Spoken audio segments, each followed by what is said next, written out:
நம்முடைய மாண்புமிகு முதல்வர் தளபதியாருடைய ஆணைக்கிணங்க தூத்துக்குடி மற்றும் திருநெல்வேலி வெள்ளப்பகுதிகளில் பாதிக்கப்பட்ட மக்களுக்கு நிவாரணப் பொருள் வழங்குவதற்காக நமது திண்டுக்கல் மாவட்டத்திலிருந்து ஏறத்தாழ 17 லாரிகளில் பொருட்கள் இன்றைக்கு அனுப்பப்பட்டிருக்கிறது. ஏற்கனவே நேற்றைய தினம் நம்ம முதல்ல ஒரு 5 லாரி வரைக்கும் அனுப்பிச்சிருக்கோம்.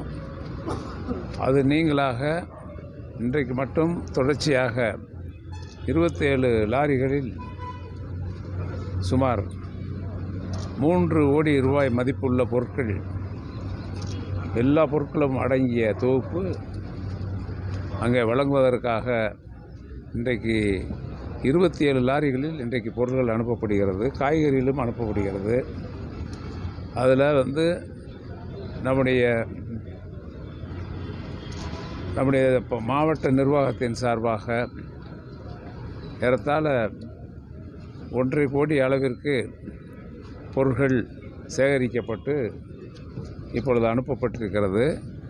அதேபோல் கழகத்தின் சார்பாகவும் நம்முடைய கழக தோழர்களின் சார்பாகவும் ஏறத்தாழ 1.5 கோடி அளவிற்கு பொருட்கள் கொள்முதல் செய்யப்பட்டு பெட்ஷீட்டு எல்லாமே என்னென்ன வேணுமோ அதெல்லாம் நம்ம கொள்முதல் செஞ்சு இப்போ இன்றைக்கி மட்டும் 27 லாரி போகுது. ஏற்கனவே ஒரு 25 லட்சத்துக்கு போயிருக்கு.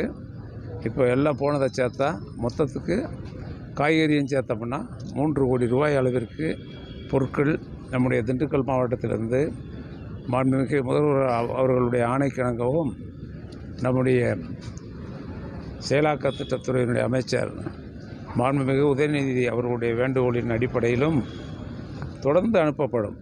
இன்றையோடு மட்டுமல்ல, நாளையும் அங்கே இருக்கின்ற மக்களுடைய தேவையை பூர்த்தி செய்வதற்கு தொடர்ச்சியாக இந்த மாவட்டத்தினுடைய கரங்கள் தயாராக இருக்கிறது.